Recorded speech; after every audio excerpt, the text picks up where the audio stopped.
Hello बच्चों, आज हम लोग बहुत ही इंटरेस्टिंग टॉपिक को पढ़ने जा रहे हैं जिसके सवाल बोर्ड एग्जाम में भी आते हैं और साथ में आईआईटी के भी सवाल आते हैं और साथ में नीट के भी सवाल यहाँ से आते हैं। तो टॉपिक है क्या बाबू? तो अभी तक हम लोग जितने भी दो चार्ज के बीच आपने जहां पे भी अपने फोर्स कैलकुलेट किया होगा उसके बीच कोई मीडियम नहीं था, उसके बीच क्या था? वैक्यूम था। मीडियम नहीं था तो बोला मैंने वैक्यूम था। अब क्या कर दिए हैं कि वही दो चार्ज को के बीच में हमने कोई मीडियम को इंसर्ट कर दिया। मीडियम इंसर्ट करने का मतलब यह है कि हमने उस दो चार्ज को उठा करके लिक्विड के अंदर डाल दिया, या दो चार्ज के बीच में एक ग्लास का स्लैब डाल दिया, या दो चार्ज के बीच में एक लकड़ी का स्लैब डाल दिया, या तो दो चार्ज के बीच में एक मतलब क्लॉथ का बंडल, मतलब एक कपड़े का बंडल डाल दिया। तो देखा ये कि मीडियम को इंसर्ट करने से दो चार्ज के बीच लगने वाला फोर्स का मान क्या हो गया है? कम हो गया है। जितना वैक्यूम में लग रहा था, केवल हम इसमें से किसी भी मीडियम को अगर डाल दिए हैं तो वैक्यूम के अपेक्षा इसके बीच लगने वाला फोर्स क्या हो गया? कम हो गया। इसका मतलब ये इस टॉपिक का समरी हो गया कि मीडियम को इंसर्ट करने से दो चार्ज के बीच लगने वाले फोर्स को कम कर दिया गया। तो उस प्रॉपर्टी को जो इस दो चार्ज के बीच लगने वाले फोर्स को कम करता है, तो मीडियम के उस प्रॉपर्टी को हम लोग परमिटिविटी बोलते हैं। तो आइए हम लोग इस टॉपिक को शुरू करते हैं। Welcome to the my channel VK physics. आप सभी लोग मस्त होंगे, मगन होंगे, फिट होंगे और कॉपी और कलम निकाल लीजिए और आप लोग इस टॉपिक को पढ़ना स्टार्ट कीजिए। तो आइए हम लोग एक टॉपिक देखते हैं जिसका नाम ही है परमिटिविटी।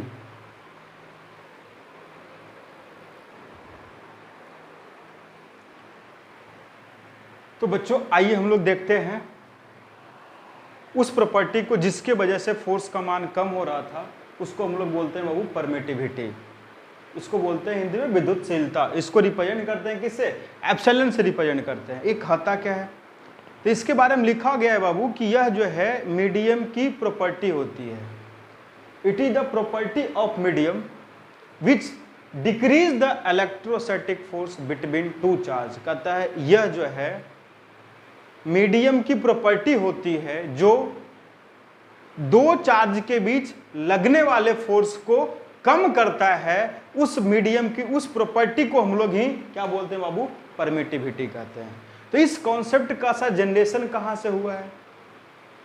तो इसकी कहानी की शुरुआत होती है बाबू यहां से। मैंने जैसे बगल में आपको बता रहा है कि ये दो चार्ज थे Q1 और Q2, इसके बीच का डिस्टेंस R था और इसके बीच कोई भी मीडियम नहीं था, कोई भी मीडियम नहीं था। तो हम लोग यहां पे मैंने बोला कि ये दोनों चार्ज एक दूसरे पे बराबर फोर्स लगाता है और उसका मान किसके बराबर है? F के बराबर है। ठीक है, वही चार्ज को हमने मतलब किसी मीडियम में ला करके डाल दिया है। डिस्टेंस वही रखा, चार्ज भी वही रखा, लेकिन देखने को यह मिला कि फोर्स का मान क्या हो गया? चेंज हो गया। फोर्स का मान चेंज क्यों हो गया? इसका मतलब ये जो K जो लिखा जा करते थे बार बार, ये जो K जो था, K क्या था? हमारा कूलम कांस्टेंट था। तो ये कूलम कांस्टेंट क्या करता है? मतलब यहां पे एक्चुअली इससे यहां पे आया होगा तो कूलम कांस्टेंट ही बदल गया होगा ना। इसका मतलब कूलम कांस्टेंट किस पे डिपेंड करता था? मीडियम पे डिपेंड करता था। तो बार बार जो आप लोग एक फॉर्मूला लिखते थे, मैं जो बताता था भाई कि K क्या होता है, तो K बराबर लिखते थे आप लोग 1/4 पाई एप्सिलॉन नॉट। ये इसीलिए लिखते थे क्योंकि उस क्वेश्चन में कोई मीडियम दिया हुआ था नहीं था। तो हम लोग यहां पे क्या लिखते हैं सर? तो K का मान लिखते हैं बाबू 1/4 पाई एप्सिलॉन लिखते हैं। और ये एप्सिलॉन को ही हम लोग क्या बोलते हैं बाबू? परमिटिविटी बोलते हैं।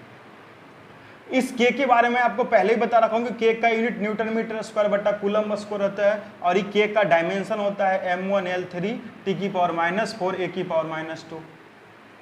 तो सर अगर K का यूनिट ये होता है और K का डायमेंशन ये है, तो जो एप्सिलॉन आया है परमिटिविटी, उसकी यूनिट क्या होगी? क्योंकि ये सभी सवाल आपको बोर्ड एग्जाम में ऑब्जेक्टिव में पूछे जा सकते हैं। इसकी यूनिट क्या होगी? तो देख लीजिए बाबू, K के नीचे वाला देखिए एप्सिलॉन नोट नीचे है। तो अगर एप्सिलॉन अगर इधर जाता है अगर एप्सिलॉन इधर जाता है तो के नीचे आ जाएगा, तो इसकी जो यूनिट होगी वो चेंज हो जाती है, जो नीचे है वो ऊपर चला जाएगा, तो कूलम स्क्वायर बटा न्यूटन मीटर स्क्वायर हो गया। इसकी डायमेंशन क्या होगा, तो आप के का डायमेंशन अगर आप याद रखोगे m1 l की पावर 3 t की पावर -4 a की पावर -2, इसके साइन को बदल दीजिएगा, जो साइन प्लस में उधर इसको माइनस कर दीजिएगा, और जो माइनस में है उसको क्या कर दिएगा, प्लस कर दिएगा, तो m की पावर -1 l की पावर -3 t की पावर 4 और a की पावर 2।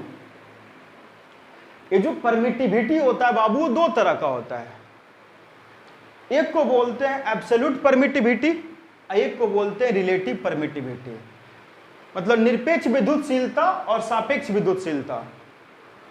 इस एब्सोल्यूट परमिटिविटी को हम लोग रिप्रेजेंट करते हैं एप्सिलॉन m से, इस रिलेटिव परमिटिविटी को हम लोग रिप्रेजेंट करते हैं एप्सिलॉन r से, या इसको रिप्रेजेंट करते हैं k से। के भी बोलते हैं बाबू, साथ में इसका एक और नाम होता है, इसको हम लोग बोलते हैं डाई इलेक्ट्रिक कांस्टेंट। ये भी बात याद रखिएगा, डाई इलेक्ट्रिक कांस्टेंट। सर यहाँ पे हम लोग के का यूज क्यों नहीं किए हैं, के का यूज कहीं पे लिखा होता है, के का यूज यहाँ पे रिलेटिव परमिटिव हम लोग के का यूज करेंगे नहीं, क्योंकि के जो है हम लोग यहाँ पे कूलम कांस्टेंट को यूज कर रहे थे। तो इस चैप्टर में आपको जो भी कांस्टेंट मिलेंगे जहाँ पे एप्सिलॉन r यूज किया जाएगा, डाइलेक्ट्रिक कांस्टेंट को डाई इलेक्ट्रिक कांस्टेंट है बाबू, इस डाई इलेक्ट्रिक कांस्टेंट को हम लोग बोलते हैं परावैद्युतांक बोलते हैं। हिंदी वाला इस बच्चे को याद रखिए, परावैद्युतांक कहा जाता है इसको। तो इसको रिलेटिव परमिटिविटी को एप्सिलॉन r से भी रिप्रेजेंट करते हैं और k से भी रिप्रेजेंट करते हैं। जब भी आपको बाबू कहीं पे भी बोलता था परमिटिविटी, तो परमिटिविटी का मतलब अगर बोलेगा तो समझिए कि एब्सोल्यूट परमिटिविटी की बात कर रहा है। और ये जो एब्सोल्यूट परमिटिविटी है इसका हर मीडियम के लिए अलग अलग था, क्योंकि मैं आपको पहले ही बता रहा था कि इस फोर्स को लिक्विड में एक बार डाला, लिक्विड के अंदर मतलब वाटर के अंदर इंसर्ट किया तो अलग फोर्स आ रहे थे, ऑयल के अंदर इंसर्ट किया तो अलग फोर्स आ रहे थे। इसका मतलब हर मीडियम के लिए के का मान अलग अलग होता है, के का मान अलग अलग होता है। इसका मतलब एब्सोल्यूट परमिटिविटी का मान भी क्या होती है, अलग अलग होती है। और यहां पे हम लोग एक एब्सोल्यूट परमिटिविटी को हम लोग एक सर सब सारे को हम लोग को याद करना पड़े नहीं, आपको एक ही वैल्यू याद करना है, कौन सा, मतलब परमिटिविटी ऑफ वैक्यूम। तो उसको हम लोग रिप्रेजेंट करते हैं एप्सिलॉन नोट से, और उसकी वैल्यू होती है 8.85 × 10⁻² कूलम स्क्वायर बटा न्यूटन मीटर स्क्वायर। आपको बस एक ही वैल्यू याद रखना है। और साथ में जो बोर्ड के एग्जाम होंगे के बच्चे होंगे बोर्ड के, वो आपको क्या करना होगा बाबू, तो रिलेटिव परमिटिविटी क्या होता है तो इसको समझिएगा, क्योंकि ये मेन आपका कॉन्सेप्ट है। तो रिलेटिव परमिटिविटी लिखा हुआ है बाबू, परमिटिविटी ऑफ मीडियम, मतलब मीडियम की परमिटिविटी बटा क्या लिखते हैं बाबू, एप्सिलॉन नोट लिखते हैं। एप्सिलॉन नोट लिखा जाता है यहाँ पे। इसका मतलब ये समझिएगा, एक और फॉर्मूला लिखा गया है कि मतलब रिलेटिव परमिटिविटी बराबर फोर्स कहाँ, तो वैक्यूम में, जहां कोई मीडियम नहीं वहां पे फोर्स इन वैक्यूम बटा इस फोर्स, इस चार्ज को हमने मीडियम में ला दिया तो वहां पे जो फोर्स लगेगा, तो उन दोनों का रेशियो को भी हम लोग बोलते हैं एप्सिलॉन r। ऐसा क्यों ये वाला हुआ है तो उसको भी मैं आप लोग को आगे बताऊंगा। और आपको क्या करना है कि बोर्ड एग्जाम के बच्चे इसको याद रखिएगा, और जो कॉम्पिटिटिव एग्जाम के बच्चे हैं उनको याद करने की जरूरत नहीं है, क्योंकि उसका मान आपको क्वेश्चन में गिवन रहेगा। तो हम लोग अगर बात करें बोर्ड वाले बच्चे, तो वैक्यूम का जो रिलेटिव परमिटिविटी होता है उसका मान कितना होता है, 1। देख लीजिए ध्यान से, वैक्यूम का परमिटिविटी 8.85 × 10⁻² कूलम स्क्वायर बटा न्यूटन मीटर स्क्वायर। इसकी किसके बराबर है बाबू, इसकी वैल्यू 1 के बराबर है। क्यों, क्योंकि एप्सिलॉन r का अगर फॉर्मूला है तो यहाँ पे हम लोग लिखते हैं एप्सिलॉन m। यहाँ पे मीडियम कौन सा मान रहे तो बोल रहे हैं वैक्यूम है, तो एप्सिलॉन नोट बटा एप्सिलॉन नोट वैल्यू कितना हो जाएगा, 1 हो जाएगा। वाटर का बाबू 81 होता है, और ये जो मेटल है, मेटल का एप्सिलॉन r का वैल्यू कितना होता है, इन्फिनिटी होता है। इसका मतलब अगर आपको एक सवाल दे दे कि दो चार्ज के बीच में हम लोग एक मेटल का प्लेट ला करके लगा दिए हैं तो फोर्स का मान कितना हो जाएगा, तो आप लोग ध्यान रखिएगा कि अगर दो चार्ज के बीच में अगर आपको मेटल ला करके इंसर्ट कर दिया है तो उसके बीच लगने वाला फोर्स का मान क्या हो जाएगा, लगने वाला फोर्स का मान 0 हो जाएगा। तो आई होप ये बातें आपको समझ में आ गई होगी कि हम लोग क्या क्या करते हैं। आइए हम लोग यहाँ पे एक देख लेते हैं बाबू, कुछ कॉन्सेप्ट को देखते हैं। कॉन्सेप्ट क्या कहता है यहाँ पे, और एक आपको याद रखना है एप्सिलॉन r की जो वैल्यू है वो हर मीडियम के लिए अलग अलग होता है। तो आपको बेसिकली परमिटिविटी नहीं याद रखना है, परमिटिविटी के बजाय आप यहाँ पे क्या याद रखिएगा, रिलेटिव परमिटिविटी याद रखिएगा। अगर ये रिलेटिव परमिटिविटी अगर आपको याद रहता है तो आप किसी भी मीडियम का परमिटिविटी को निकाल सकते हैं। जैसे आपको बताया हूं मैंने कि यहाँ पे अगर पूछेगा बताइए कि किसी भी मीडियम की परमिटिविटी किसके बराबर होता है, तो इस फॉर्मूला से आपको पता लग जाएगा बाबू, एप्सिलॉन एम बराबर क्या हो जाएगा, तो epsilon naught into epsilon R. मतलब किसी भी मीडियम की आपको परमिटिविटी निकालना है तो आपको एप्सिलॉन नॉट चाहिए और क्या चाहिए, एप्सिलॉन आर चाहिए। किसका निकालना है, तो अगर मान लीजिए वाटर का निकालना है बाबू, तो वाटर का निकालने का तरीका क्या है, एप्सिलॉन नॉट का वैल्यू आपको याद होना चाहिए 8.85 इंटू 10⁻12 इंटू क्या कर देंगे बाबू, एप्सिलॉन का मान कितना 81, तो इसको मल्टीप्लाई करके रख दीजिएगा तो हमको परमिटिविटी ऑफ वाटर निकल जाएगा। ऐसे ही आपको वैक्यूम का चाहिए तो आप किसी भी मीडियम का रिलेटिव परमिटिविटी दिया रहेगा तो आप उस मीडियम का एब्सोल्यूट परमिटिविटी मतलब निरपेक्ष विद्युतशीलता आप निकाल सकते हैं। बस कुछ नहीं करना है, ये जो दिया होता है रिलेटिव परमिटिविटी उसके मान में हम लोग क्या गुना कर देंगे, एप्सिलॉन नॉट को गुना कर देंगे तो उस मीडियम की परमिटिविटी निकल जाएगा। ठीक है, तो यहां पे देख लेते हैं बाबू पहले फोर्स के बारे में क्या कहता है। जब कोई मीडियम नहीं था, जब कोई मीडियम नहीं था तो हम लोग क्या करते थे बाबू, जब कोई मीडियम नहीं था तो ध्यान से देखिएगा कि ये फोर्स का फॉर्मूला क्या होता है। फोर्स का फॉर्मूला क्या होता है, तब फोर्स का फॉर्मूला होता है बाबू 1/, सबसे पहले देख ध्यान से, K Q1 Q2 divide by क्या होता है R²। तो K का मैंने बोला था मान किसके बराबर होता है, 1/4 पाई एप्सिलॉन के बराबर होता है, और Q1 Q2 बटा क्या लिखते हैं बाबू, R² लिखते हैं।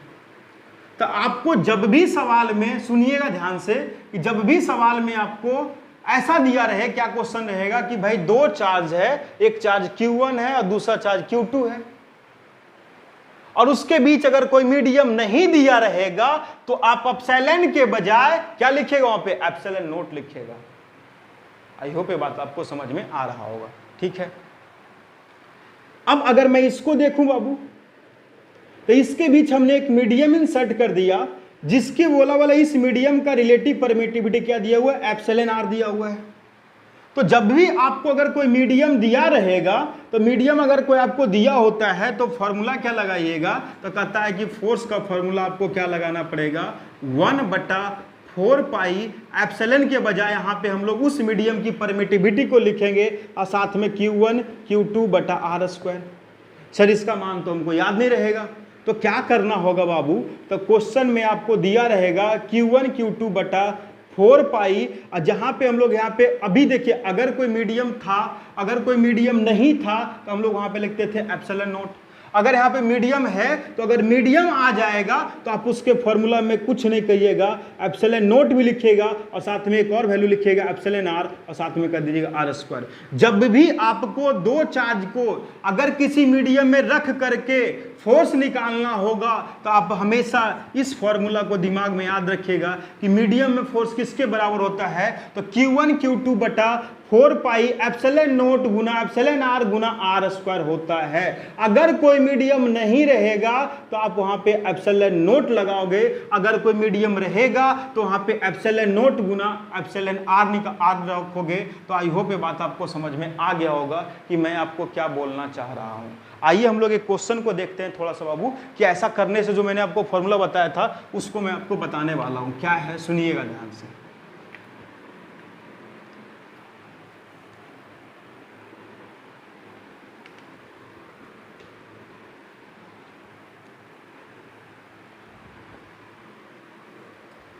ध्यान से देखिएगा बाबू, हमने क्या बोला, कोई मीडियम नहीं है तो फोर्स का फॉर्मूला ये आ गया। मीडियम आ जाने में देखिए Q1 Q2 वही है, R भी वही है। यहाँ पे हमने जब इसको मीडियम में ला करके रखा हुआ है तो ये इधर भी चार्ज Q1 है, इधर भी चार्ज Q2 है, और जो डिस्टेंस यहाँ पे था वही डिस्टेंस यहाँ पे है, लेकिन फोर्स का मान चेंज हो गया है। उसको हम लोग किससे रिप्रेजेंट करते हैं, उसको हम लोग रिप्रेजेंट करते हैं F' से। और हमने बताया था आपको कि क्या क्या, दो चीज समझिए कि अगर आपको किसी मीडियम वैक्यूम में फोर्स रखना है, मतलब कोई मीडियम नहीं रहे, तो वहाँ पे आप F नोट लगा दीजिएगा और उसका फॉर्मूला क्या लगाइएगा, 1/4 पाई एप्सिलॉन नॉट Q1 Q2 बटा R²। जब वही फोर्स के बीच कोई, अगर वही दोनों चार्ज के बीच में अगर कोई मीडियम होता है तो उसके बीच लगने वाले फोर्स को हम लोग Fm से रिप्रेजेंट करते हैं, क्योंकि फोर्स का मान चेंज हो जाता है। और उसके लिए फॉर्मूला हम लोग लगाते हैं 1/4 पाई एप्सिलॉन नोट गुना एप्सिलॉन r बटा Q1 Q2 बटा r स्क्वायर। मीडियम में आपको फोर्स निकालने के लिए ये वाला फॉर्मूला लगाना है, और कोई मीडियम नहीं दिया रहेगा तो ये वाला फॉर्मूला लगाना है। अब देखिए बाबू, आप लोग एक चीज को यहां से एक नया कहानी समझते हैं कि अगर मैं इसको इससे डिवाइड कर दूं, इसको मान लिया 1, इसको मान लिया 2, दोनों को डिवाइड करते हैं, तो FO बटा FM को हम लोग डिवाइड कर रहे हैं किससे, तो ये वाला वैल्यू से 1/4 pi epsilon note Q1 Q2 बटा r स्क्वायर को डिवाइड कर रहे हैं 1/4 pi epsilon note epsilon r Q1 Q2 बटा r स्क्वायर से। ये सारा चीज देखिए खत्म हो गया है, सब चीज खत्म हो गया है बाबू। केवल क्या बचा, एप्सिलॉन r। तो यहाँ पे फॉर्मूला क्या बना था, FO बटा FM का मान कितना हो गया बाबू, किसके बराबर है, एप्सिलॉन r के बराबर है। तो मैंने यहाँ पे जो फॉर्मूला लिखा था कि रिलेटिव परमिटिविटी किसके बराबर होता है, तो रिलेटिव परमिटिविटी बराबर होता है FO बटा FM के बराबर होता है। FO का मतलब क्या हुआ बाबू, इसको बोलेंगे क्या कि फोर्स इन वैक्यूम, वैक्यूम कहे तो निर्वात उसको हिंदी वाले बच्चे बोलते हैं, तो फोर्स इन वैक्यूम बटा फोर्स इन अगर मीडियम कर दीजिएगा तो उससे जो है उस मीडियम का रिलेटिव परमिटिविटी निकल जाएगा। रिलेटिव परमिटिविटी को हम लोग एप्सिलॉन r से भी रिप्रेजेंट करते हैं और इस k से भी रिप्रेजेंट करते हैं। आई होप ये बात आपको समझ में आ गया होगा। इसका मतलब देखिए बाबू, यहाँ पे एक सवाल आता है कि देखिए जब हम लोग यहाँ पे इन दोनों का जब हम लोग कंपेयर करते हैं तो FO का मान 4 पाई एप्सिलॉन नोट है Q1 Q2 बटा r स्क्वायर है। यहाँ पे सभी वैल्यू है, सभी वैल्यू यहाँ पे देखिए, केवल यहाँ पे नया टर्म क्या आ गया है, एप्सिलॉन r आ रखा है। इसका मतलब ये बात है बाबू कि अगर आपको मैं बोलूं कि अगर डाइइलेक्ट्रिक कांस्टेंट आने के वजह से, डाइइलेक्ट्रिक कांस्टेंट आने के वजह से क्या हो जाएगा बाबू, डाइइलेक्ट्रिक कांस्टेंट का मतलब ये बोले कि उसके बीच अगर कोई मीडियम को हमने ला दिया है, तो फोर्स का फॉर्मूला क्या था बाबू, FO बटा FM था। इसका मतलब अगर आपको क्वेश्चन में अगर मान लिए दिया हुआ है कि भाई एप्सिलॉन r का मान दिया हुआ है, तो एप्सिलॉन r का मान दिया हुआ है, तो अगर मैं आपको बोलूं कि बोलो मीडियम में फोर्स कितना होगा, मतलब माध्यम में फोर्स कितना होगा, तो उसकी वैल्यू किसके बराबर होगा अभी, एप्सिलॉन नोट बटा नीचे में एप्सिलॉन r लिख दूं या k लिख दूं। यहाँ पे हमने बोला k लिख लो या क्या लिख लो, एप्सिलॉन r है, तो FO बटा k। इसका मतलब क्या समझ में आ रहा है कि बाबू कि अगर हम किसी मीडियम में फोर्स कैलकुलेट करना चाहते हैं तो उस फोर्स की वैल्यू वैक्यूम वाले फोर्स से k गुना जो है, k गुना वो फोर्स डिक्रीज कर जाता है, k गुना जो है वो फोर्स क्या कर जाता है बाबू, डिक्रीज कर जाता है। इसका मतलब आपको जब भी एक सवाल ऐसा दिया हुआ था, आपको एक नीट का सवाल था, नीट का सवाल क्या था बाबू, तो उस सवाल को देख लेते हैं। सवाल क्या लिखा हुआ था, ये जो सवाल था वो नीट का सवाल है, नीट के एग्जाम में पहले से पूछे गए सवाल थे, तो उस सवाल को हम लोग लिख लेते हैं, उसके बाद मैं आपको बताता हूं।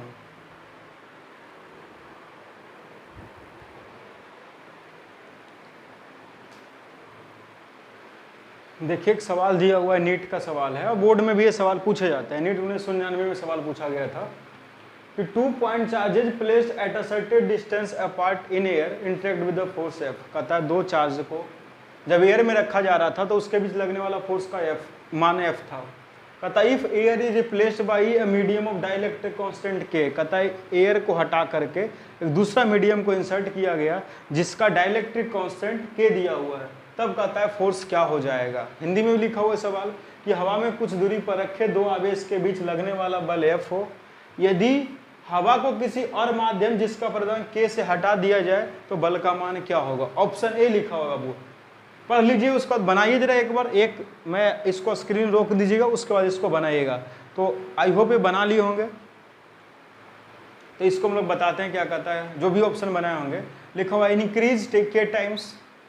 तो इसमें आपको मैंने बताया था बाबू कि रिलेटिव परमिटिविटी जो था, जिसको डाइइलेक्ट्रिक कांस्टेंट बोलते थे, उसका फॉर्मूला था बाबू एप्सिलॉन बटा एप्सिलॉन नोट, एक फॉर्मूला ये था, और दूसरा फॉर्मूला था FO बटा क्या था FM। मतलब क्या था बाबू कि फोर्स इन एयर बटा फोर्स इन मीडियम।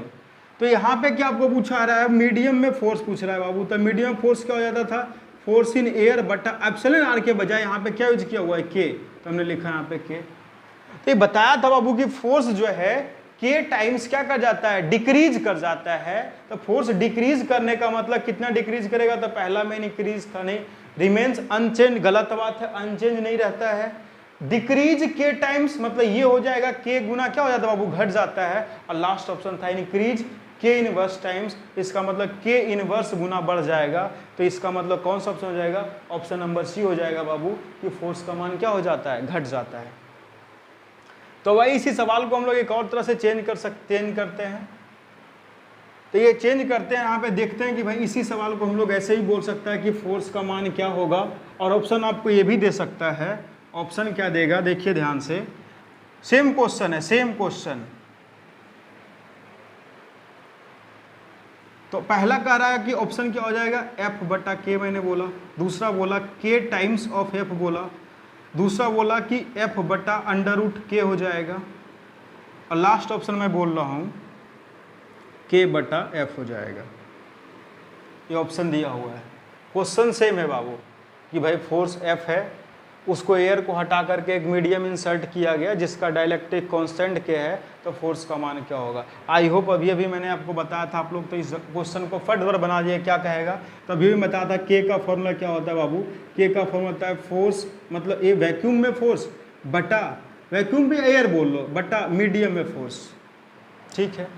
तो हमको किसका मान निकालना था, कहता था कि भाई जब इसको हटा करके एक डाइलेक्ट्रिक में इंसर्ट किया गया तो फोर्स का मान क्या हो गया होगा, मतलब एफएम का मान निकालना था। एफएम का मान क्या हो जाएगा, एफओ बटा क्या हो जाता है बाबू, के। और यहाँ पे एफओ का मान कितना दिया हुआ है, एफओ का मान देखिए यहाँ पे दिया हुआ है, फोर्स इन एयर कितना दिया हुआ है, एफ दिया हुआ है, तो एफ बटा के हो जाएगा। मतलब मीडियम में फोर्स जो है कितना हो जाएगा, एफ बटा के हो जाएगा। तो फोर्स कितना हो जाएगा बाबू, तो इसमें कौन सा हो जाएगा, तो इसमें ऑप्शन हो जाएगा F, option number A, F बटा के।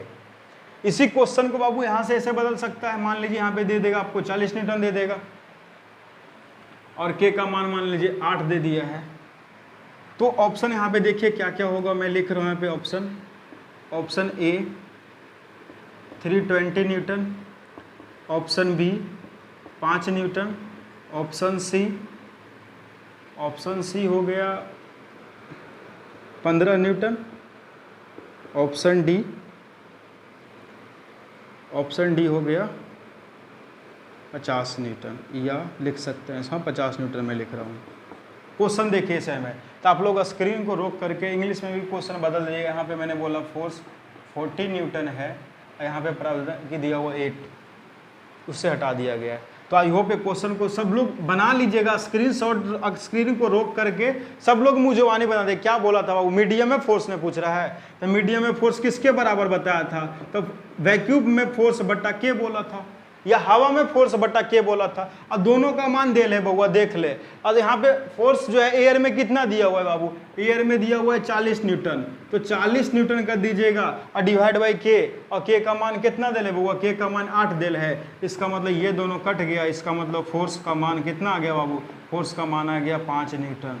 आई होप ये बात को सब लोग इस क्वेश्चन को समझ गए होंगे, और यही क्वेश्चन आपका बोर्ड वगैरह में पूछा जाता है। यहाँ पे कौन हो जाएगा भाई, ऑप्शन नंबर बी हो गया, कितना न्यूटन, 5 न्यूटन। मतलब देखिए जब फोर्स एयर में था तो कितना लग रहा था, 40 न्यूटन। जैसे ही हमने मीडियम बदल दिया तो मीडियम बदलने से फोर्स कितना हो गया बाबू, 5 न्यूटन आ गया। मतलब फोर्स देखिए घट गया है, 40 में से कितना घट गया है, 5 न्यूटन घट गया है। तो फोर्स का मान यहाँ पे बाबू घट गया है। तो यहाँ पे मैं अगर आपको एक समरी बताऊं, आपको एक समरी लिखाऊं, तो क्या समरी होगा, तो इसका मतलब ये मैं बता रहा हूं बाबू, यहाँ पे कहानी ये कहना चाह रहा हूं कि जो वैक्यूम में जो फोर्स होता है वो फोर्स हमेशा मीडियम वाले, जो भी मीडियम में डालने के बाद जो फोर्स आता है उससे मान हमेशा बड़ा होता है। चार्ज भी वही है, डिस्टेंस भी वही रख लें, तो जो एयर में फोर्स लगता है उसकी वैल्यू ज़्यादा होता है, किसके रिस्पेक्ट में, मीडियम के रिस्पेक्ट में वो वाला ज़्यादा फोर्स लगता है। सुनिए ध्यान से क्यों ऐसा होता है, क्योंकि एफ का फॉर्मूला क्या होता है बाबू, 1/4 पाई एप्सिलॉन, यहाँ पे लिखते हैं नोट, और साथ में लिखते हैं Q1 Q2/r², एप्सिलॉन लिखते हैं। यहाँ पे एप्सिलॉन को हटा करके मैंने बोला था कि कोई मीडियम नहीं रहे, तो यहाँ पे बोला मैंने एप्सिलॉन नोट। आई जो एप्सिलॉन नोट का जो मान होता है बाबू 8.85 × 10⁻⁻12 कूलम स्क्वायर बटा न्यूटन मीटर स्क्वायर। ये वाला फोर्स जो है बाबू, ये वाला फोर्स मतलब सॉरी ये वाला जो परमिटिविटी है, एब्सोल्यूट परमिटिविटी जो होता है वो वैक्यूम का सबसे कम होता है, इसीलिए फोर्स का मान वैक्यूम में सबसे ज़्यादा होता है। आप इस बात से भी आप इसको समझ सकते हैं। तो आइए हम लोग एक अलग टाइप का देखते हैं बाबू कॉन्सेप्ट। वो कॉन्सेप्ट क्या कहता है, तो उस कॉन्सेप्ट में हम लोग देखने वाले ये हैं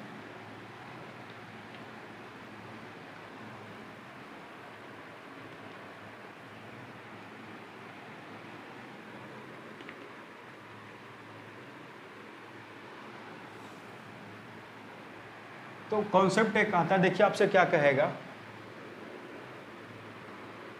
कि मान लीजिए दो चार्ज यहाँ पे था, एक चार्ज Q1 था, एक चार्ज Q2 था, उसके बीच डिस्टेंस r था और कोई मीडियम नहीं था बाबू। अब हमने क्या कर दिया, ऐसा होगा क्वेश्चन में कि एक Q1 Q2 तो वही है, लेकिन इसके बीच में कोई स्लैब वगैरह का डाल देता है, मान लीजिए स्लैब डाल दिया गया है जिसकी विड्थ इसकी थिकनेस दिया वो r डैश, स्लैब इसके बीच इंसर्ट कर दिया। इधर देखो, इधर हवा है और इधर भी एयर है या वैक्यूम है, लेकिन बीच में स्लैब है। तो अगर आपको इस टाइप का सवाल आता है तो इस टाइप को सवाल को सॉल्व करने के लिए आपको जो है इस कॉन्सेप्ट को भी ध्यान रखना है। इसका मतलब यहाँ पे हम लोग क्या पढ़ने वाले हैं, तो यहाँ पे ये भी बोल सकते हैं conversion of medium distance into vacuum distance. इसके बेस हम लोग सवाल भी करेंगे। इसका मतलब बाबू ये है कि हम लोग जो है ये जो माध्यम की जो माध्यम में दूरी होता है, माध्यम दूरी को हम लोग बदलना चाहते हैं, किसमें, निर्वात दूरी में बदलना चाहते हैं, निर्वात दूरी में बदलना चाहते हैं, ये कॉन्सेप्ट कहता है। तो इस कॉन्सेप्ट को हम लोग समझेंगे कैसे बाबू, तो यहाँ से हम लोग समझना स्टार्ट करते हैं चीज़ों को कि क्या कहता है। तो कॉन्सेप्ट ये है बाबू कि मान लीजिए अभी दो चार्ज थे, एक चार्ज Q1 है और दूसरा चार्ज Q2 है। मैंने बोला इसके बीच लगने वाला फोर्स का मान F है और इसके बीच का डिस्टेंस कितना है, R है बाबू। इसके बीच कोई मीडियम नहीं था, तो हम लोग फोर्स का फॉर्मूला लिखते हैं 1/4 पाई epsilon not Q1 Q2 divide by क्या लिखते हैं बाबू, R² लिखते हैं। अब क्या कर दिया गया है, देखिए किया ये गया है कि हम यहाँ पे एक कॉन्सेप्ट ये ला रहे हैं, कॉन्सेप्ट ये है कि मीडियम इसके बीच, और यहाँ पे हमने क्या कर दिया, वो दोनों चार्ज को इंसर्ट किया। देखिएगा ध्यान से, इस चार्ज को लाकर हमने इंसर्ट किया तो हम ऐसे इंसर्ट करना चाहते हैं कि जो फोर्स यहाँ पे लग रहा था वही फोर्स जिस मीडियम में हम लोग ला करके रखे हैं, उस मीडियम वाला जो फोर्स होगा उसका मान भी वही होना चाहिए जो एयर में लग रहा है। मैंने बोला यहाँ पे फोर्स Q, मान लो चार्ज Q1 है Q2 है। अब यहाँ पे देखना बाबू, मैंने बोला कि ये जो फोर्स लगना चाहिए मीडियम में, ये जो मीडियम फोर्स लगा रहा है, मीडियम में जो फोर्स लग रहा है उसकी वैल्यू जो है एयर वाले फोर्स के बराबर होगा।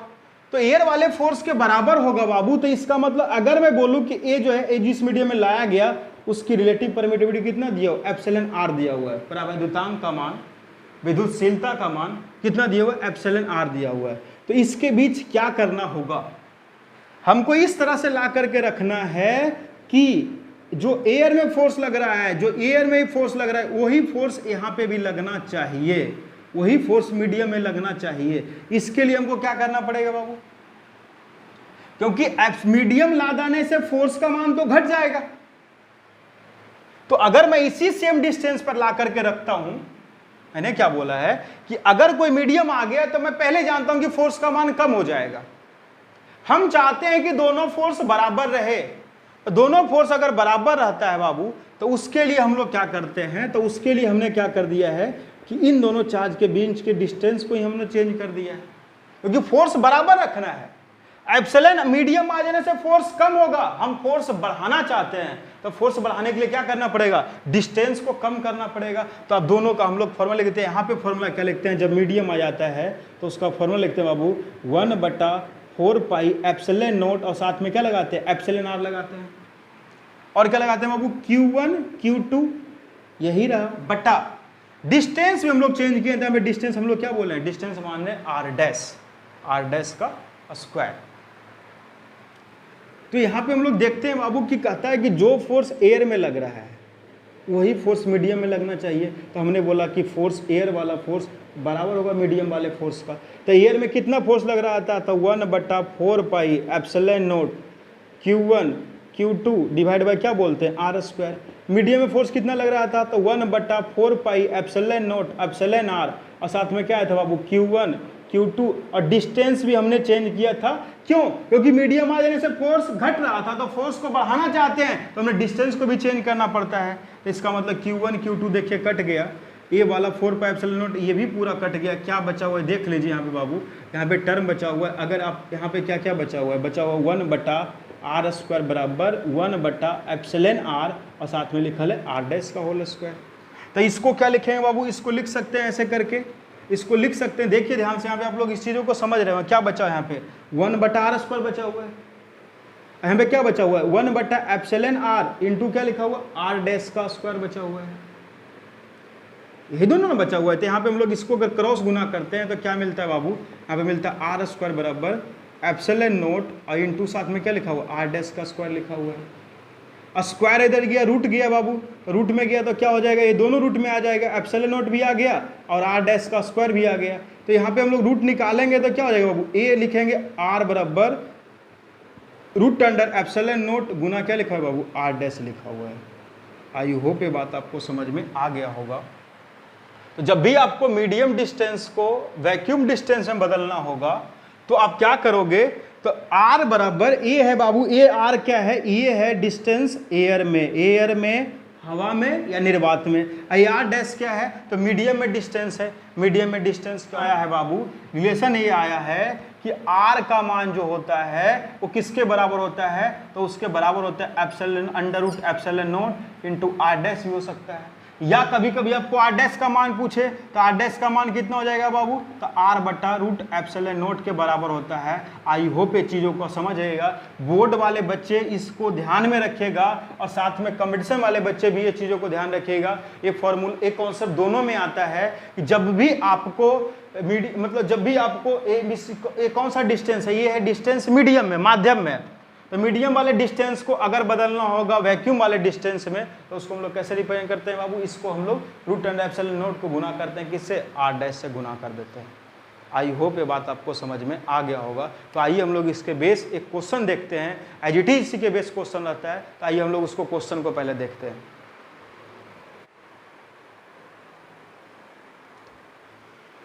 तो बच्चे इस क्वेश्चन को एक बार पढ़ लीजिए, एक बार खुद से रोक करके, ऑप्शन आपके भी दिए हुए हैं, क्वेश्चन भी दिए हुए हैं, इनको एक बार पढ़ करके इसको समझ लीजिए क्या कहता है।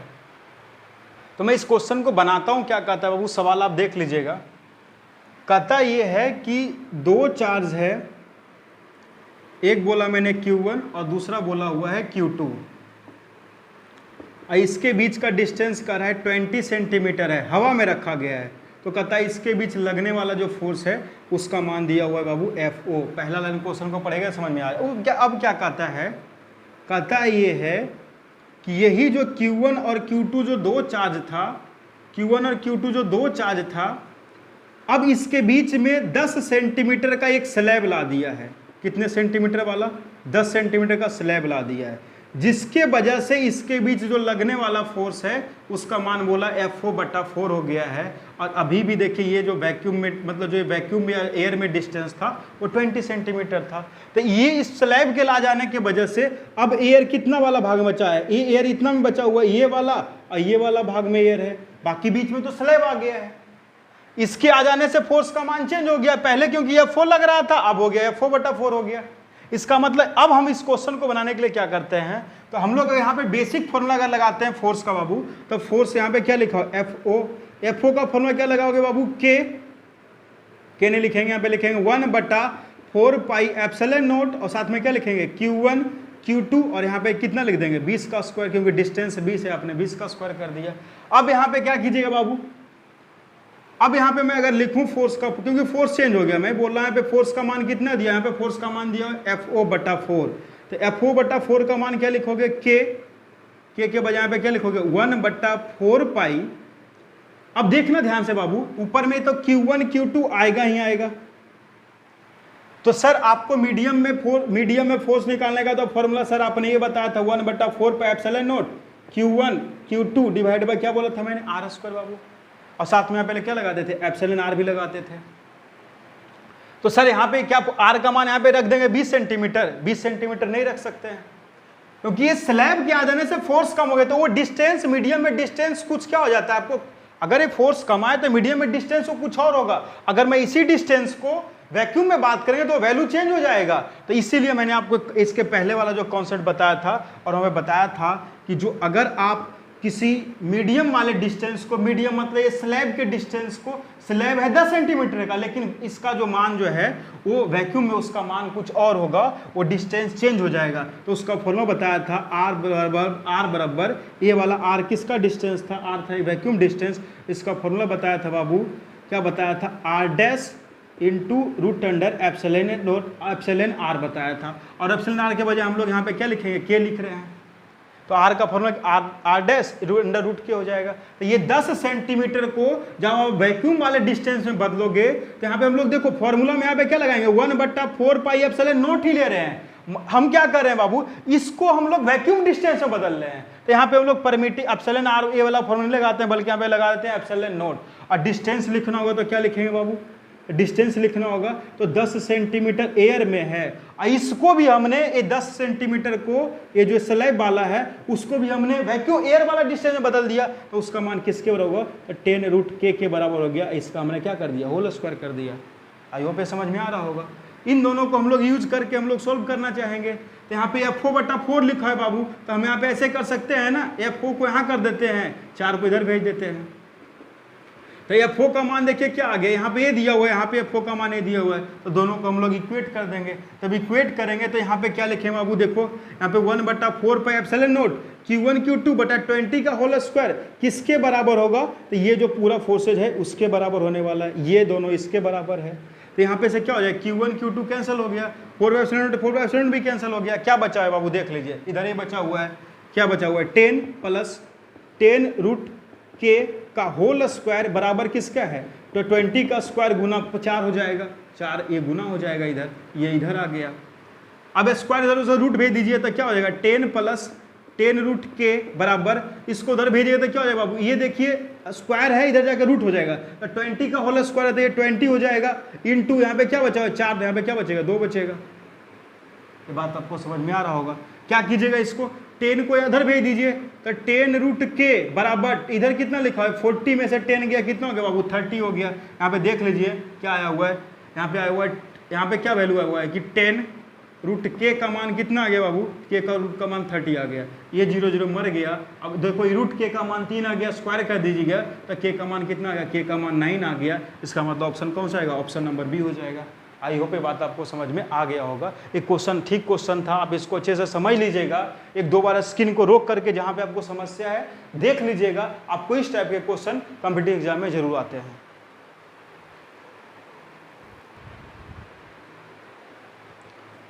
तो आइए हम लोग एक और सवाल ले लेते हैं जो अच्छे सवाल है और क्वेश्चन को मतलब पहले बहुत ही कॉम्पिटिशन एग्जाम का सवाल है। इस क्वेश्चन को पहले नोट कर लीजिए और एक दो बार पढ़ लीजिए और पहले स्क्रीन को रोक करके आप इसको बनाने का ट्राई कीजिए। तो क्वेश्चन सब लोग लिख लिए होंगे, आई होप बात को समझिएगा और क्वेश्चन को पढ़िएगा और मैं इसको बताता हूँ। इसको बताने के लिए मैं इस क्वेश्चन को पहले समझाता हूँ क्या कहता है बाबू। इस क्वेश्चन को समझाने के कहता है, लिखा हुआ है कि 2 आइडेंटिकल चार्ज्ड स्फीयर, इसका बाबू रो का मान जो है दिया हुआ है 1.6 ग्राम पर सेंटीमीटर क्यूब दिया हुआ है, 1.6 ग्राम। स्फीयर का चार्ज दिया हुआ है रो बराबर 1.6 ग्राम पर सेंटीमीटर क्यूब दिया हुआ है, वो ये मान कहता है। उसको एक स्ट्रिंग से बांध करके लटकाया गया, स्ट्रिंग का लेंथ सेम है, तो कहता है वो दोनों मिल करके एंगल थीटा बनाता है। अब उसको तो कहता है लिक्विड में डाल दिया गया है, तो कहता है एंगल में कोई चेंजिंग नहीं आता है, तो कहता है डाइलेक्ट्रिक कांस्टेंट क्या होगा लिक्विड का। वही सवाल हिंदी में लिखा हुआ है, तो मैं इसको हिंदी वाले को पोर्शन को मिटा देता हूँ और उसके बाद मैं इस सवाल को समझाते हैं और बनाते जाते हैं। आपको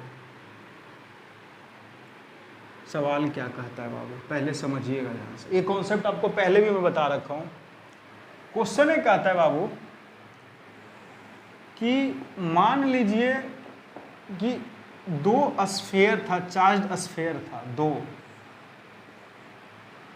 सेम एकदम, दोनों पे सेम था, नहीं तो इक्वल चार्ज है, स्फीयर है।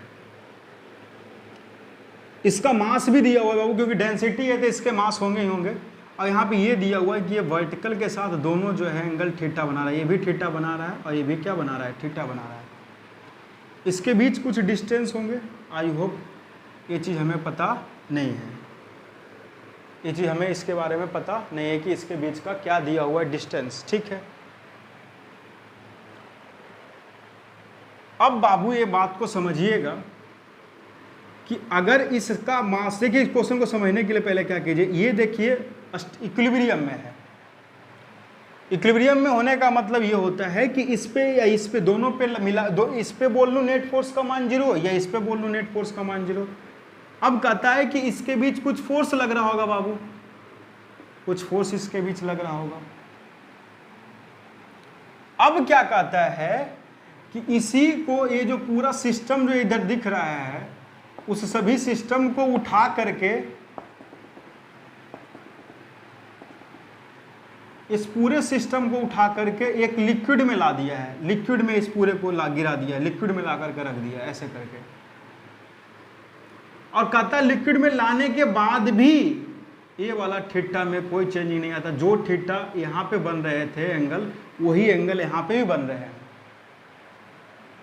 अब इस पे ला दे, नहीं अब भी कहता है ये भी फिर यहाँ पे आकर के इक्विलिब्रियम में, क्योंकि ऐसा रुका हुआ है, मतलब यहाँ पे इक्विलिब्रियम में हो गया। तो इसको करने के पहले बाबू आप क्या सोचिएगा, यहाँ पे क्या क्या कॉन्सेप्ट को समझिएगा, ध्यान से समझिएगा कि ये दोनों चार्ज हैं।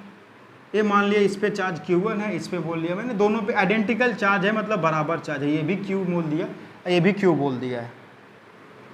तो इसके बीच इधर कौन सा फोर्स लगेगा बाबू, इधर लगेगा इलेक्ट्रोस्टैटिक फोर्स, इधर भी कौन सा लगेगा, इलेक्ट्रोस्टैटिक फोर्स लगेगा। मैं किसी एक चार्ज पे देख रहा हूं, अब ये रस्सी से बंधा हुआ है तो रस्सी के अंदर एक टेंशन लगेगा बाबू, टी, टेंशन लगने वाला है यहाँ पे टी।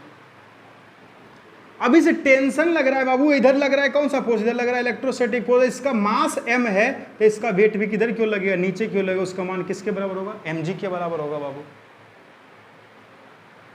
तो इस टेंशन को बाबू देखते हैं कि इक्विलिब्रियम में है तो इस पे लगने वाला नेट फोर्स का मान 0 है। तो मैं यहाँ पे एक मतलब वर्टिकल लाइन मैंने एक बना दिया है।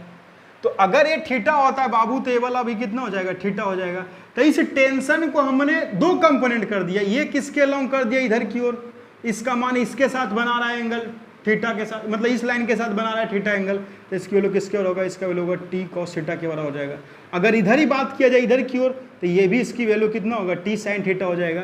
इसका एक कंपोनेंट टी कॉस थीटा और इसका एक कंपोनेंट क्या होगा, टी साइन थीटा हो गया। ये बात आपको समझ में आ रहा होगा। अब ये इक्विलिब्रियम में है, इक्विलिब्रियम में होता है, इसका मतलब इधर वाला फोर्स एक्स वाला फोर्सेज और वाई वाला फोर्सेज दोनों आपस में बराबर है, ये इसके बराबर हो गया। तो यहाँ पे लिख देंगे क्या, टी साइन थीटा का मान किसके बराबर है, वो इलेक्ट्रोस्टैटिक फोर्स के बराबर है, इलेक्ट्रोस्टैटिक फोर्स के बराबर है। और एक और इक्वेशन बनेगा, देखो T sine theta electrostatic force का एक इक्वेशन ये बनेगा, ऊपर वाला फोर्स बराबर नीचे वाला फोर्स। यहाँ पे बन रहा है क्या, टी कॉस थीटा का मान किसके बराबर है बाबू, ये बराबर है mg के बराबर है। ये वाला फोर्स बराबर ये वाला फोर्सेज, ये वाला फोर्सेज बराबर ये वाला फोर्सेज, दोनों को बराबर कर दिया। एक को बोल दिया इक्वेशन नंबर 1, दूसरे को बोल दिया इक्वेशन नंबर 2। अब क्या करेंगे, अब इन दोनों को हमने आपस में डिवाइड कर दिया। डिवाइड कर दिया मतलब इसको आपस में क्या कर दिया, डिवाइड कर दिया है, आपस में डिवाइड कर दिया बाबू। तो क्या मिलेगा, ये टी से टी मर गया। यहाँ पे क्या फॉर्मूला मिल रहा है, देख लीजिए बाबू फॉर्मूला, ये याद रखिएगा, हमेशा बहुत जगह यूज होगा। टेन थीटा बराबर एफ ई बटा किसके बराबर है, mg के बराबर है। आई होप ये बात आपको समझ में आ रहा होगा।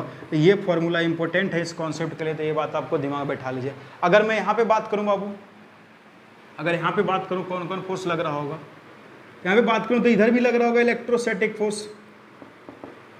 कौन सा फोर्स लग रहा होगा, वो इलेक्ट्रोस्टैटिक फोर्स लग रहा होगा। रस्सी में भी यहाँ पे टेंशन आ रहा होगा, टी मान लेते हैं कि यहाँ पे टेंशन टी है, या टी डैश अलग मान लेते हैं, कोई दिक्कत नहीं। यहाँ पे बोल दिया मैंने टी डैश लग रहा है, यहाँ पे लग रहा है टेंशन, क्या लग रहा है, टी डैश, टेंशन बदल गया होगा, ठीक है। इसका वेट भी इधर की ओर लग रहा होगा, mg लग रहा होगा। तो इस टी का एक कंपोनेंट मैंने इधर बोल दूं तो इसको बोल दूं मैं टी डैश, ये क्या हो जाएगा बाबू कॉस थीटा, क्योंकि ये थीटा है ये भी थीटा हो जाएगा, तो एक टी कॉस थीटा हो गया, इधर वाला क्या होगा टी साइन थीटा हो गया। ये तो बेसिक हो गया कि भाई यहां पे जब ऐसा कॉन्फ़िगरेशन है तो।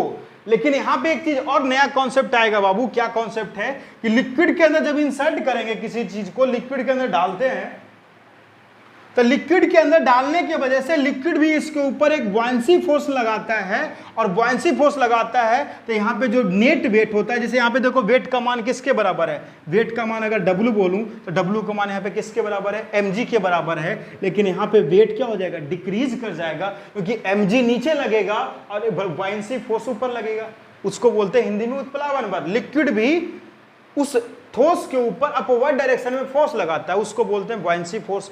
तो हम लोग सबसे पहले क्या पता करेंगे, सभी चीज को यहाँ पे जब इक्वेट करेंगे बाबू, यहाँ पे अगेन इक्वेट करेंगे तो वही आएगा हमारा टर्म, क्या आएगा यहाँ पे फिर वही आएगा, क्या होएगा टी साइन थीटा का मान किसके बराबर है, टी साइन थीटा का मान एफ ही के बराबर है। और यही मैं बोला हूँ टी डैश बोला हूँ, टी डैश नीचे आ जाएगा टी डैश कॉस थीटा का मान, अगेन यहाँ पे बोल दूँ किसके बराबर है बाबू, डब्ल्यू डैश के बराबर। ये कट ये सॉरी ये वाला टी से टी कट गया, टी डैश से टी डैश, साइन बटा कॉस क्या हो गया, साइन बटा कॉस हो गया टेन थीटा, इसका मान किसके बराबर हो गया, एफ ई बटा किसके बराबर, डब्ल्यू डैश के बराबर हो गया। आई होप ये बात आपको समझ में आ रहा होगा। यहाँ पे देखिए ये भी टेन थीटा है बाबू, और ये भी क्या दिया हुआ है, टेन थीटा दिया हुआ है। इसका मतलब दोनों का एंगल बराबर है, तो टेन थीटा का मान ही बराबर होगा। तो यहाँ से हमें क्या मिलेगा, यहाँ से हमको दो टर्म मिलने वाला है। कौन सा टर्म मिलने वाला है, तो इसको मैं मिटा देता हूँ थोड़ा सा। तो यहाँ पे कौन सा टर्म मिलेगा, इसको देख लीजिएगा। यहाँ पे कह रहा है कि टेन थीटा का मान किसके बराबर, एफ ई बटा एम जी के बराबर। यहाँ पे हम लोग लिख रहे हैं क्या, एफ ई बटा एम जी किसके बराबर है बाबू, तो एफ ई बटा डब्ल्यू डैश के बराबर है। यहाँ पे हम लोग एम जी नहीं लिख सकते हैं, क्यों, क्योंकि मैं अगर बोलूँ इसका नेट वेट कितना होगा बाबू, तो इसका वेट अगर आपको निकालना होगा तो क्या कीजिएगा, तो इस पे देखिए फोर्स कौन कौन लग रहा होगा। इस पे तो लग रहा होगा एम जी इसका वेट के कारण, और ऊपर की ओर एक बॉयंसी फोर्स लग रहा होगा, और बॉयंसी फोर्स को हम लोग बोलते हैं एफ बी। तो ये जो डब्ल्यू डैश का जो मान होगा बाबू, मतलब नेट वेट जो होगा वो किसके बराबर होगा, तो एम जी में से, वेट में से घटा दोगे किसको, बॉयंसी फोर्स को घटा दोगे। एम जी में से किसको घटा दोगे, बॉयंसी फोर्स को घटा दोगे। तो एम जी में से बॉयंसी फोर्स को घटाओगे, और आपको बॉयंसी फोर्स का फॉर्मूला पता होना चाहिए बाबू। बॉयंसी फोर्स का फॉर्मूला क्या होता है, बॉयंसी फोर्स का फॉर्मूला होता है वी रो जी। क्या होता है बाबू, वी रो जी। आपको ये चीज आपको फॉर्मूला में याद होना चाहिए। तो देखिए बाबू डब्ल्यू डैश का मान क्या हो जाएगा, डब्ल्यू डैश का मान क्या आ गया, देख लीजिए एम जी हो गया, ये वाला एम जी है, माइनस का साइन दे दीजिएगा। माइनस का साइन दे करके आप क्या लिखोगे, तो माइनस का साइन दे करके बॉयंसी फोर्स का फॉर्मूला क्या होता है, वी, और साथ में क्या होता है रो, और साथ में क्या आता है, जी भी आता है। तो मैं वी रो और जी लिख दूं फॉर्मूला में, वी रो और क्या बोला मैंने, जी। रो होता है डेंसिटी। तो सर यहाँ पे किसकी डेंसिटी लेंगे, एक सवाल आता है ना, किसकी डेंसिटी लेंगे और किसकी वॉल्यूम लेंगे। यहाँ पे हम लोग वॉल्यूम क्या लेंगे, डेंसिटी क्या लेंगे, उन सब चीज़ों की बात करेंगे। तो एक फॉर्मूला हो गया वो बॉयंसी फोर्स का formula, V rho G. V हो गया वॉल्यूम, किसका वॉल्यूम, तो अगर मैं वॉल्यूम की बात करूं तो किसके बराबर वॉल्यूम घटेगा, जितना स्फीयर का वॉल्यूम होगा, जितना स्फीयर इसके अंदर होगा उसी के बराबर लिक्विड भी डिस्प्लेस होता है, तो उसकी वॉल्यूम। साथ में रो, तो रो किसका लेंगे बाबू, तो यहाँ पे हम लोग रो जो लेते हैं वो किसके बराबर लेते हैं, तो यहाँ पे रो हम लोग लिखते हैं लिक्विड का रो लेते हैं, लिक्विड का रो, और साथ में क्या लिखते हैं, जी लिखते हैं। आई होप ये बात आपको समझ में आ गया होगा। तो जब भी आपको यहाँ पे एक सवाल आता है बाबू, ध्यान से यहाँ पे देखिएगा, इस कॉन्सेप्ट को समझना है बाबू क्या है। तो इस कॉन्सेप्ट को जब समझिएगा तो डब्ल्यू डैश का मान किसके बराबर हो जाएगा, एम जी आ जाएगा, माइनस क्या होगा, तो यहाँ पे देखिए बाबू फॉर्मूला क्या है, ये देखिए वॉल्यूम है, तो आप लोग पढ़ोगे डेंसिटी का फॉर्मूला क्या होता है, मास बाई वॉल्यूम होता है। डेंसिटी का फॉर्मूला क्या होता है, मास बाई वॉल्यूम। यहाँ पे देखो बाबू डेंसिटी ऑफ लिक्विड को हम यहाँ पे कैसे रिप्रेजेंट करते हैं, डेंसिटी को लिक्विड को यहाँ पे रिप्रेजेंट कर रहा है सिग्मा से, तो हमने क्या कर दिया, सिग्मा कर दिया। भी सिग्मा और जी, क्योंकि लिक्विड का डेंसिटी लेते हैं यहाँ पे, तो लिक्विड का डेंसिटी क्या हो गया बाबू, सिग्मा हो गया। ठीक है, अब यहाँ पे वॉल्यूम, यहाँ पे देखो क्या फॉर्मूला लगाइएगा ध्यान से, क्या हो जाएगा, तो डेंसिटी का फॉर्मूला होता है मास बाई वॉल्यूम। हमको क्या चाहिए? वॉल्यूम। यहाँ पे वॉल्यूम किसका है? ये जो वॉल्यूम है वो सॉलिड की बात करें बाबू, सॉलिड का। तो सॉलिड का वॉल्यूम भी का फॉर्मूला क्या हो जाएगा बाबू? एम बट्टा क्या हो जाएगा? रो आ जाएगा। एम बट्टा क्या हो जाएगा? रो हो जाएगा। तो इस वॉल्यूम के जगह पे हम लोग क्या लिख देंगे? एम बट्टा। अब यहाँ पे ए जो देखिए ये वाला जो डेंसिटी है ये किसकी डेंसिटी है? तो यहाँ पे हम लोग किसकी डेंसिटी लिखते हैं? सॉलिड का। तो सॉलिड की डेंसिटी को हम लोग किससे रिप्रेजेंट किया जा रहा है? रो से। तो एम बट्टा रो, साथ में सिग्मा आया हुआ, साथ में क्या आया बाबू? जी आया हुआ है। अब यहाँ पे जब मैं इसको अगर सोल्व करता हूँ बाबू, तो डब्ल्यू डैश का मान देखिए किसके बराबर आया हुआ है बाबू? यहाँ से भी एम जी है, यहाँ पे भी एम जी है। एम जी को कॉमन कर लीजिए तो क्या बचेगा? यहाँ पे बचा हुआ है 1 बचा हुआ है, माइनस यहाँ पे क्या बचा हुआ है? सिग्मा बट्टा क्या बचा हुआ है? रो बटा हुआ है। ये फॉर्मूला आपका लगेगा, ये डब्ल्यू डैश का फॉर्मूला है। यहाँ पे आप इसको ऐसे भी लिख सकते हैं बाबू, डब्ल्यू डैश बराबर क्या हो जाएगा? फॉर्मूला देख लीजिए, एम जी, यहाँ पे एलसीएम लीजिए, क्या हो जाएगा? रो माइनस सिग्मा बटा क्या हो जाएगा बाबू? रो हो जाएगा। ये आपका हो गया किसका मान? डब्ल्यू डैश का मान हो गया। तो यहाँ पे हम लोग डब्ल्यू डैश का मान लिख देंगे। तो डब्ल्यू डैश का मान क्या लिखेंगे बाबू? ध्यान से देखिएगा, डब्ल्यू डैश का मान लिखेंगे क्या? एम जी इंटू क्या लिखा हुआ है बाबू? Rho minus sigma. ये वाला वैल्यू बाबू कहाँ चला जाएगा? ये वाला वैल्यू ऊपर चला जाएगा। तो ये वाला वैल्यू जब ऊपर जाएगा तो यहाँ पे क्या आ जाएगा? रो आ जाएगा। ये इलेक्ट्रोस्टैटिक फोर्स कहाँ था? ये इलेक्ट्रोस्टैटिक फोर्स था लिक्विड में। ये इलेक्ट्रोस्टैटिक फोर्स कहाँ था? एयर में था। दोनों का अगर मैं फॉर्मूला लिखता हूँ बाबू, अगर दोनों का हम लोग फॉर्मूला लिखते हैं, देखिए ये वाला चीज आपको समझ में आ रहा है। मैंने क्या बोला है बाबू?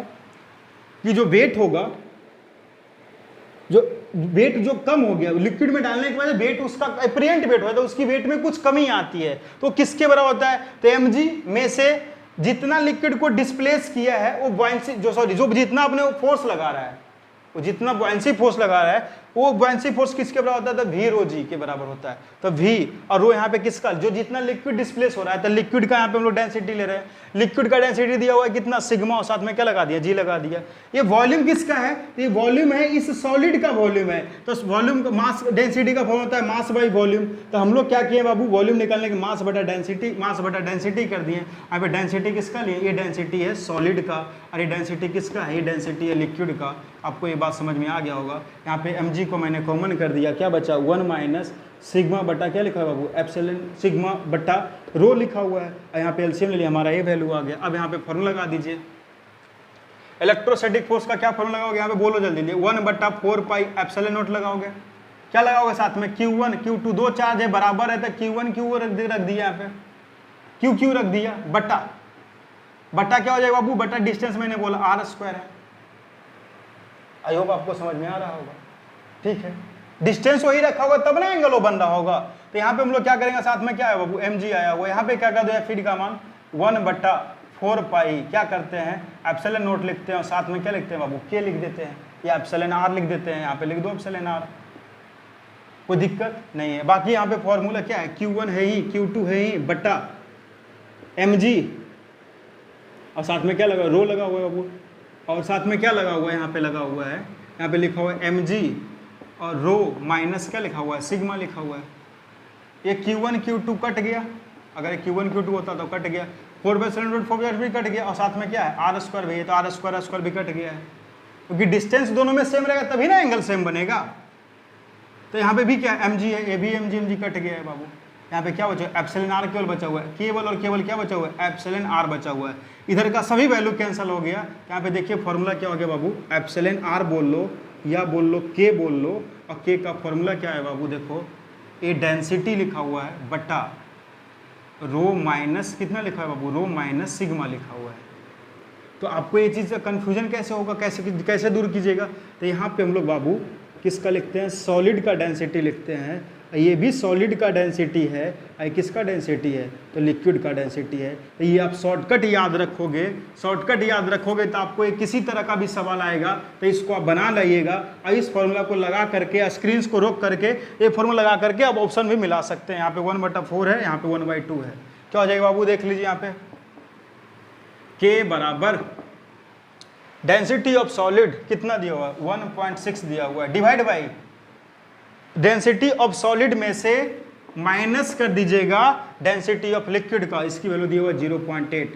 जब इसको सॉल्व कीजिएगा तो 1.6 बटा कितना आएगा? वो 0.8 आएगा। ये दोनों मर गया, 8 दूनी 16 हो गया। इसका मतलब k का मान कितना गया, वो k का मान 2 आ गया। आई होप ये बात आपको समझ में आ रहा होगा। ऑप्शन नंबर ए हो जाएगा, करेक्ट हो जाएगा।